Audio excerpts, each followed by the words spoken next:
Bonjour Marie-Lise Léon. Bonjour. Merci d'être avec nous sur France Info. Bonjour Paul. Bonjour. On va parler, Marie-Lise Léon, retraite, également des patrons comparés à des rats qui quittent le navire par la CGT ou du RN qui souhaitent rouvrir les maisons closes. Mais d'abord, aujourd'hui, c'est le vote solennel du budget de la sécurité sociale à l'Assemblée. Le patron du PS, Olivier Faure, votera pour. La gauche, son devoir, parce que c'est la Sécu, parce que c'est notre patrimoine commun, parce qu'il faut sauver notre système de protection sociale, bien je crois qu'effectivement, demain, il faut voter pour.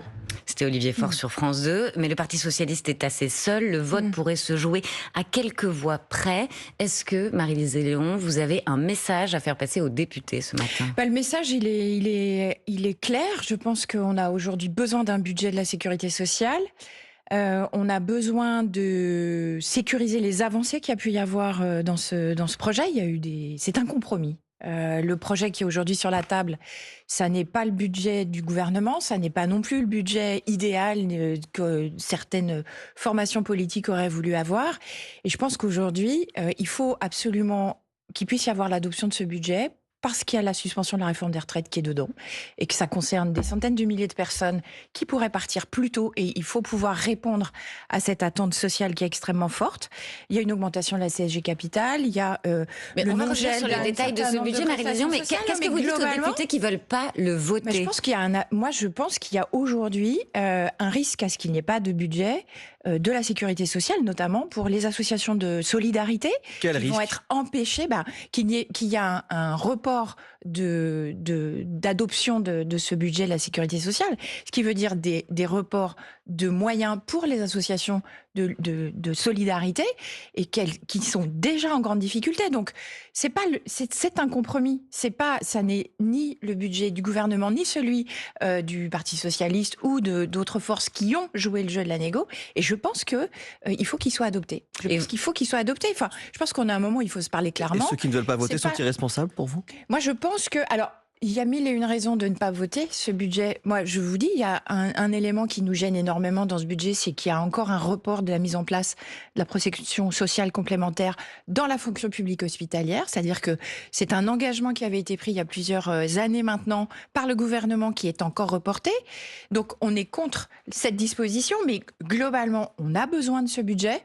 Et pour la CFDT, sur cette question pour la fonction publique hospitalière, on continuera de se battre et on utilisera d'autres moyens. Mais il y a peu de députés qui veulent ce budget, pardon Marie-Lise Léon, mais même les partis LR et Horizon qui appartiennent à la coalition gouvernementale devraient s'abstenir. Et même ceux qui étaient pour l'abrogation de la réforme des retraites pourraient voter contre, alors que ce budget introduit la suspension de cette réforme. Qu'est-ce que vous dites à C'est un bon résumé gauche. c'est quand même un peu la foire à la saucisse. Je ne sais pas qui arrive à se repérer dans les positions. Moi, je pense qu'aujourd'hui... Oui, parce qu'aujourd'hui, le vrai sujet, c'est le contenu. Et moi, ma boussole, c'est qu'est-ce que ça a comme impact concret sur les travailleurs. La suspension de la réforme des retraites, ça a un impact très concret dès sa mise en application. Vous ne dites pas que c'est du vent comme la France Insoumise ? Vous ne dites pas que c'est du vent comme la France Insoumise ? Non, c'est pas du vent, qui dit simplement on reporte de quelques mois. Reporte de quelques mois. Mais on entérine le départ à 64 ans. Alors, si la France Insoumise n'a pas compris qu'il y avait une élection présidentielle dans quelques mois, à horizon 2027, je pense qu'il faut qu'ils se réveillent.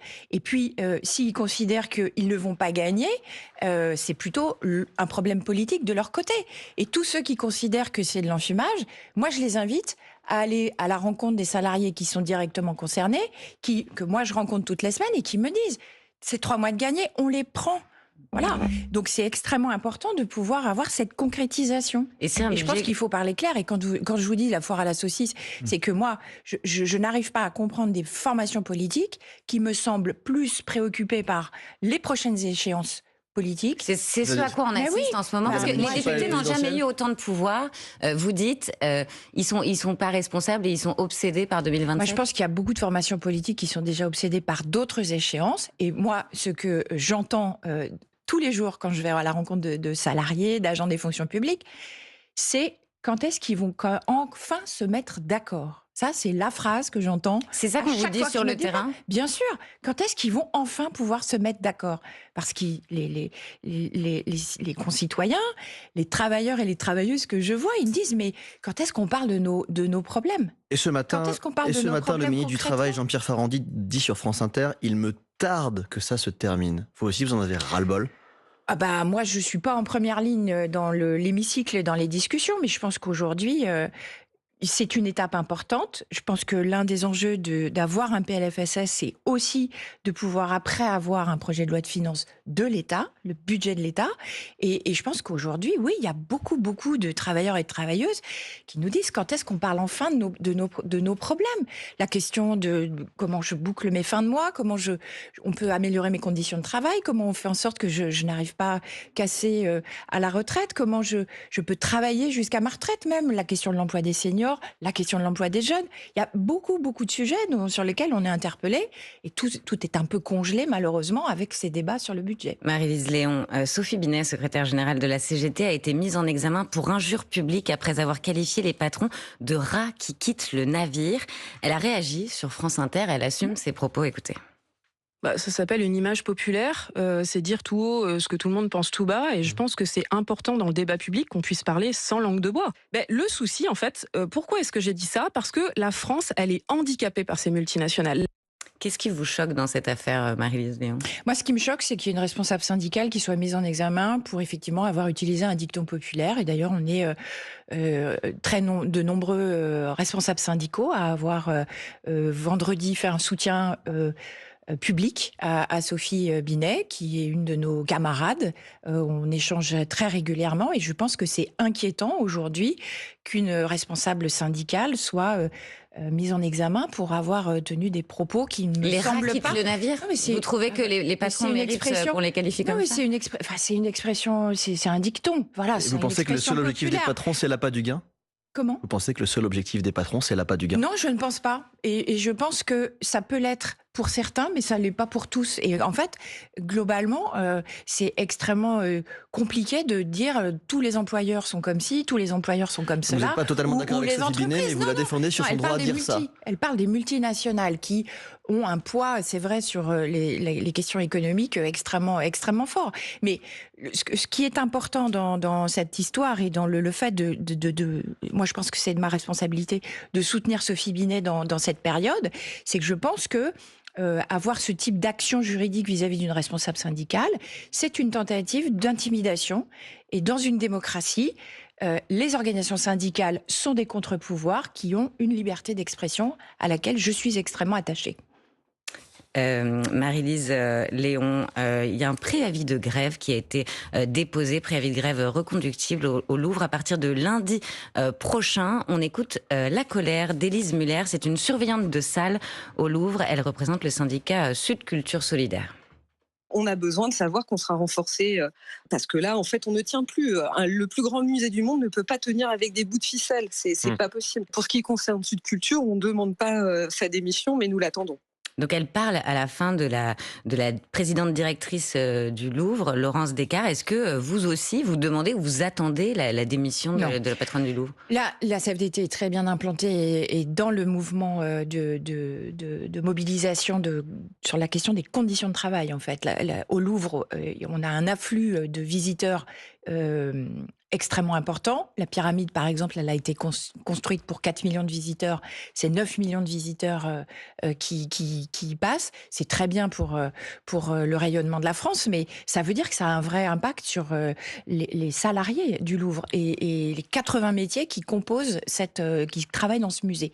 Et je pense qu'aujourd'hui, ce qu'il faut surtout travailler, c'est cette question du manque de moyens, des locaux vétustes, de l'exposition au bruit qui est infernale pour ceux qui y travaillent tous les jours. Et d'une baisse de 8% de la dotation de l'État, cette baisse de 8%. Et la baisse de moyens, absolument. Est-ce que pour vous, le Louvre est aujourd'hui en danger structurel? Je ne sais pas si c'est structurel. Je pense qu'aujourd'hui, il y a besoin de reprendre les choses dans le bon ordre en termes de moyens financiers et de moyens alloués aux équipes pour qu'elles puissent bien faire leur travail. Là, on est véritablement sur un des enjeux que la CFDT porte et qu'on veut pouvoir mettre sur la table.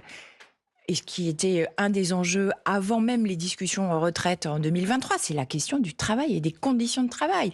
Lorsqu'il y a des personnes qui travaillent au Louvre qui me disent « Marie-Lise, travailler dans cette ambiance sonore, ça n'est pas tenable, on manque d'effectifs, on doit faire face à des incivilités de plus en plus violentes, de plus en plus fréquentes. Ça veut dire qu'il faut avoir une discussion avec la direction pour vous dire c'est quoi comment on traite ces sujets et comment on améliore ces conditions. Et on va en de travail. parler dans un instant parce que vous participez à la conférence travail, emploi, retraite. Mais d'abord, on parlait du budget de la sécurité sociale. Est-ce qu'il y a aussi pour vous urgence à voter le budget de l'État ensuite? Ah ben, il y aura effectivement d'autres discussions et il y aura besoin de travailler sur, de trouver un équilibre pour l'adoption du budget de l'État. Et pour la CFDT, c'est aussi un gros point de vigilance. Il y a un sujet sur lequel on a besoin d'avancer, c'est la question des aides publiques aux entreprises. Alors, je ne vais pas tomber dans les caricatures. À chaque fois que j'évoque la question des aides publiques, on me dit vous êtes contre les aides aux entreprises. Non. Il y a besoin d'aide aux entreprises, mais elles sont insuffisamment contrôlées, évaluées. Et lorsque les entreprises ne jouent pas le jeu, je pense qu'il faut mettre en place des mécanismes de sanctions. Sinon, disiez-vous chez nos confrères d'RTL, ce sera un nouveau chaos politique avec la perspective d'une dissolution, ce serait terrible. C'est ça qu'on risque aujourd'hui? Ah bah ça, c'est toujours, oui, c'est un risque qui pèse toujours sur le gouvernement. Et quand moi je vous dis que les travailleurs me disent on a besoin qu'ils se mettent d'accord pour pouvoir passer à autre chose, c'est aussi la crainte d'avoir une nouvelle congélation en fait, parce que une dissolution, ça n'est ni plus ni moins qu'une nouvelle congélation de l'économie, un coût extrêmement important, et qu'aujourd'hui, je le répète, les travailleurs et les travailleuses nous disent on a besoin qu'on traite nos problèmes. C'est la question du pouvoir d'achat, préoccupation numéro 1, c'est la question des conditions de travail et c'est la question de l'emploi. Marie-Lise Léon, avec vous dans un instant, on va parler des conditions de travail, comment on peut améliorer la vie des salariés. On va parler aussi des aides aux entreprises, justement, vous l'évoquiez. Mais tout de suite, il est 8h45 et c'est l'info en 1 minute avec Maureen Sunier. Les tractations vont se poursuivre jusqu'à la toute dernière minute. Le gouvernement espère que le budget de la sécurité sociale sera voté par les députés tout à l'heure. Mais ils sont très divisés. Sur France Info, la ministre de la Santé affirme qu'avec ce texte, le déficit de la sécurité sociale sera en baisse à 19,6 milliards d'euros. Édition spéciale dès 17h sur France Info cet après-midi. Emmanuel Macron s'exprime à l'occasion du 120e anniversaire de la loi de 1905, la loi de séparation des églises et de l'État. Le président affirme que préserver la laïcité revient à préserver notre liberté à chacun et donc la liberté de tous. Le ministère de l'Éducation nationale fait un bilan ce matin. Il y a eu 527 atteintes à la laïcité en octobre dernier, un chiffre en baisse par rapport à l'année dernière. Une base militaire française survolée par des drones, celle de Creil dans l'Oise. Elle abrite notamment des installations de la direction du renseignement militaire. Le renseignement français estime que tout lien avec des provocations étrangères est à ce stade prématuré. Et puis tout n'est pas perdu pour les Bleus au mondial. Les handballeuses françaises enregistrent une première défaite face aux Pays-Bas hier soir, 26-23. Elles affronteront demain le Danemark en quart de finale. France Info. Le 8-30 France Info. Agathe Landray, Paul Larouturou.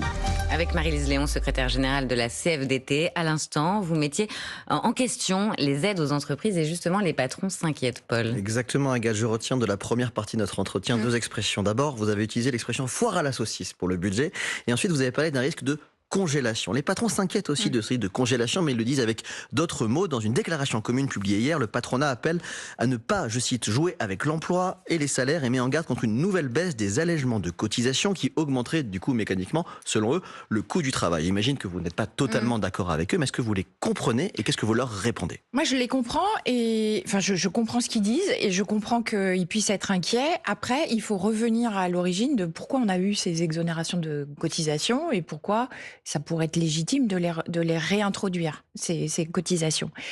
Elles ont été mises en place pour encourager l'emploi, sauf qu'on se rend compte qu'aujourd'hui, ça a un impact sur les augmentations salariales, puisque des employeurs n'augmentent plus leurs salariés pour pouvoir continuer de bénéficier de ces exonérations. Donc en fait, on est à côté de l'objectif. C'est un effet pervers, c'est ça ? C'est un effet pervers, ce qu'on appelle les trappes à bas salaire. Il y a donc des salariés restent ce qu'on appelle le plancher collant. On reste scotché au SMIC et on n'arrive pas à avoir des évolutions de carrière.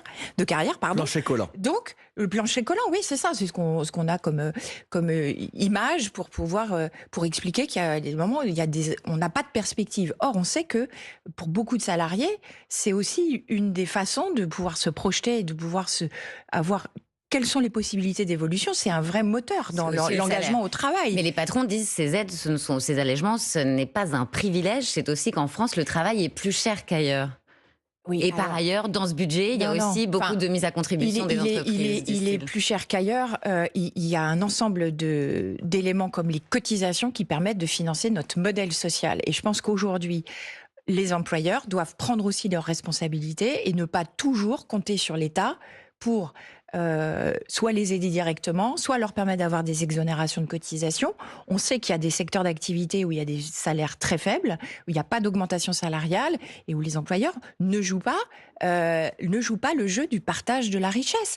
Et donc ça, c'est extrêmement important. Donc nous, on n'est pas contre ces exonérations de cotisations, mais on est pour leur annulation, donc que les employeurs payent des cotisations lorsqu'ils ne jouent pas le jeu de la négociation salariale. Justement. Enfin, il y a un moment, il faut arrêter de penser que tout doit tomber tout cuit sans contrepartie et que les entreprises, elles doivent se rendre compte qu'aujourd'hui, dans le débat actuel, il n'y a pas d'argent magique. Je pense qu'on l'a suffisamment entendu de la part des gouvernements successifs et que les employeurs doivent être responsabilisés et donc rendre des comptes sur ce qu'ils font, soit du fait qu'ils ne payent pas de cotisation, soit qu'ils touchent des aides les directes. Employeurs qu'on entend dire il n'y a pas d'argent magique. Vendredi, c'est... Oui, voilà, du coup, qui s'appliquent eux-mêmes cette image. Vendredi s'est tenue la première journée de la conférence Travail, Emploi, Retraite. Est-ce que c'est encore un énième conclave qui sert à rien entre partenaires sociaux parce que vous n'êtes jamais d'accord? Ou est-ce qu'au contraire, vous y voyez l'image? Ou alors, En ce moment, c'est pas est-ce que faux, vous mais voyez la perspective de changement réel pour les salariés? Moi, je pense qu'il y a... Qu'est-ce que ça va donner concrètement? C'est pas encore complètement clair. Et puis on n'est pas forcément tous alignés. Moi, je pense que l'enjeu majeur, c'est d'ouvrir un espace de discussion sur c'est quoi aujourd'hui les conditions de travail. Nous, la priorité numéro 1, c'est de pouvoir mettre en lumière ce travail. Notamment des travailleurs et des travailleuses essentiels, tous ceux qui ont fait tenir le pays pendant le Covid, qui attendent toujours une juste reconnaissance de leur travail. On connaît le constat, Marie. On connaît le constat. Vous avez besoin d'un nouveau on a besoin de le mettre sur la table parce que je pense qu'aujourd'hui, et notamment du côté des employeurs, et c'est là l'intérêt d'avoir aussi cet espace de discussion, c'est qu'il y a beaucoup... Bah si, enfin, il y a... Le MEDEF n'est pas là, encore une fois. Le MEDEF n'est pas là, mais le MEDEF n'est pas la seule organisation patronale en France. C'est une grosse Il y en a d'autres. C'est la première. Il y a les employeurs de l'économie sociale et solidaire qui sont présents, il y a d'autres organisations patronales. Et moi, ce qui m'intéresse, c'est de parler du travail. On évoque souvent des métiers, on parle de la pénibilité, on parle de la question de la juste reconnaissance. Parler du travail, je vous donne un exemple, parler du travail d'une aide-soignante, ça veut dire quoi? Ça veut dire parler de sa réalité concrète au quotidien. C'est comment on lui répond et comment on trouve des solutions au fait qu'elles sont nombreuses à nous dire... Marie-Lise, je n'ai pas les moyens de bien faire mon travail. Je n'ai pas les 2 minutes nécessaires utiles pour aller tenir la main d'un patient qui en a besoin. C'est ça, le quotidien. Et cette conférence, elle va répondre à ces sujets très concrets et précis. La question, donc, quand on dit parler du quotidien de ces aides-soignantes et du mal-être qu'elles ont et avoir le sentiment de ne pas bien faire leur travail, c'est réinterroger l'organisation du travail, la relation avec les encadrants, c'est la question des plannings. Ça peut paraître un peu trivial et du détail, mais c'est ce qui fait le quotidien de ces personnes qui font qu'elles sont mal dans leur travail. C'est aussi un enjeu d'attractivité de ces métiers. Et donc, c'est ça qu'il faut pouvoir poser sur la table. C'est ça la réalité du travail que la CFDT veut poser dans cette conférence. Marie-Lise Léon, le ministre du Travail, Jean-Pierre Farandou, vous propose un deal. Il renonce à la réforme de l'assurance chômage si les partenaires sociaux font des économies sur les ruptures conventionnelles, le dispositif de séparation à l'amiable entre un employeur et un salarié. Est-ce que c'est un soulagement pour vous ? Alors c'est certain que le renoncement et l'annulation actée de la lettre de cadrage assurance chômage qui nous demandait de faire jusqu'à 4 milliards d'euros d'économies, qu'elle soit annulée et retirée, c'est une bonne nouvelle. C'est surtout une bonne nouvelle pour les demandeurs d'emploi, à qui on a demandé depuis des années déjà de faire beaucoup d'efforts, qui a permis de dégager un certain nombre d'économies et que l'État prélève allègrement 12 milliards et demi sur le régime d'assurance chômage. Donc, du côté des chômeurs, les efforts ont été faits. On nous dit, il y a un sujet rupture conventionnelle, il va falloir le regarder de près. la CFDT, elle y est prête, mais je rappelle quand même que c'est un dispositif qui a été demandé par le patronat en 2008, sur lequel on a conclu un accord, et ils expliquent aujourd'hui que ça leur convient plus, il va falloir qu'ils nous Vous dites, expliquent vous y êtes pourquoi. prête. Un autre sujet, Marie-Lise Léon, le Rassemblement national veut rouvrir les maisons closes, fermées en 1946. Alors plus précisément, le député Jean-Philippe Tanguy veut créer des lieux coopératifs qui seraient tenus par les prostituées elles-mêmes. L'idée, c'est d'améliorer, dit-il, la situation des prostituées. Est-ce que la CFDT pourrait soutenir cette idée? Non. Non, parce que pour la CFDT, nous sommes abolitionnistes. Donc, la prostitution, ça n'est ni du travail, ni du sexe. Mais vous êtes abolitionniste, mais est-ce qu'on peut interdire la prostitution? Certains Non, mais- disent on ne peut pas l'interdire, alors il vaut mieux l'encadrer. Non, Pour je les pense que protéger, non en termes de respect des droits des femmes et du corps des femmes, ça n'est pas un projet de travail, et que le RN ne parle du travail et du travail des femmes qu'en ces termes, je trouve que c'est assez révélateur de leur image de la femme dans la société. C'est une vidéo qui fait énormément réagir depuis hier. La scène se passe dimanche. Brigitte Macron est avec l'humoriste Harry Habitant, dont le spectacle a été interrompu samedi par des militantes féministes du collectif Nous Toutes. Je rappelle qu'Harry Habitant avait été accusé de viol en 2021 avant que l'instruction n'aboutisse à un non-lieu. On écoute Brigitte Macron, le son est mauvais, je vous répéterai après ce qu'elle dit si vous n'entendez pas bien. Ça va, t'es comment? J'ai peur. T'as peur de quoi? De tout. Mais bien, s'il y a des sales connes, on va les foutre dehors. S'il y a des sales connes, on va les foutre dehors, dit Brigitte Macron. Faites-vous partie de ceux que ces mots dérangent, ou est-ce que vous comprenez la réaction de Brigitte Macron? Non, moi je fais partie de ceux que ces mots dérangent pour une femme qui a qui a une certaine qui a un rôle vis-à-vis de la nation, et qui a, je crois, 1 an expliqué que son mari Emmanuel Macron devait être respecté. Je trouve que c'est assez c'est grossier de sa part. Vous trouvez ça grossier? Alors, l'entourage de l'épouse du président évoque une critique de la méthode radicale employée par le collectif Nous Toutes, parce que Harry Habitant avait été accusé de viol en 2021, mais l'instruction avait abouti à un non-lieu. Est-ce que vous comprenez aussi ce débat-là? Bah, je le comprends. Après, il y a une décision de justice. Après, qu'il y ait des manifestantes qui souhaitent exprimer leur désaccord, dont acte, mais la femme du président de la République se permette ce type de propos, je trouve que c'est absolument déplacé et grossier. Il est 8h56 sur France Info, vous le savez Madame Léon, c'est l'heure de la question qui a retrouvé tous les matins sur les réseaux sociaux de France Info. Aujourd'hui, la question qui boycotte. Pourquoi, Madame Léon, refusez-vous toujours de rencontrer et Jordan Bardella et Marine Le Pen, alors même que la CFDT, c'est dans ses statuts, d'y vouloir parler à tout le monde, maintenir le dialogue social avec toutes les forces politiques? Alors, la CFDT s'adresse à l'ensemble des électeurs et va à leur rencontre. Et d'ailleurs, on organise des débats très régulièrement sur la question du travail, sur la question de la démocratie. Et on a des personnes qui nous interpellent en disant « Moi, je suis travailleur, je vote RN. Pourquoi la CFDT tient ce type de... Pourquoi vous ne voulez pas nous parler ?» Nous parlons à tout l'électorat. La Mais question vous voulez des pas les responsables, rencontrer. les responsables politiques, c'est de nature très différente.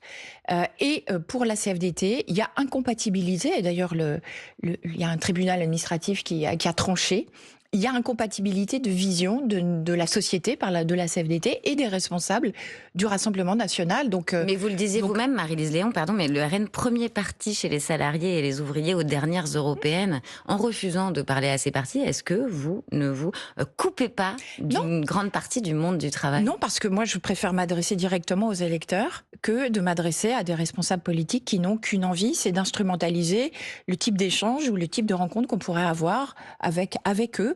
Et on a eu un exemple encore criant il y a quelques mois où le porte-parole a soi-disant adressé un courrier aux responsables aux différentes centrales syndicales pour débattre sur les retraites. Ce courrier, je l'ai reçu 10 jours après la parution dans un article de presse. Donc, il avait d'abord utilisé la presse pour se victimiser. Donc, ça ne m'intéresse pas de débattre avec ces responsables politiques. Le MEDEF a invité... mais chaque organisation et d'autres organisations syndicales le feront probablement. Pour la CFDT, c'est extrêmement clair. Le parti Rassemblement national n'est pas un parti comme les autres. Il n'a pas un projet qui est compatible avec ce que l'on porte à la CFDT. Et donc, on le défend auprès de ces électeurs en leur disant si vous pensez que le RN peut être une solution pour les questions du travail, nous on va vous expliquer que pour la CFDT, ça n'est pas le cas. Ils tiennent un double discours. Merci et nous Marie-Lise refusons cette banalisation. Merci beaucoup d'avoir répondu aux questions de France Info. Merci Paul. Merci Agathe. À demain. Vous restez avec nous, les informés tout de suite avec Renaud Dely.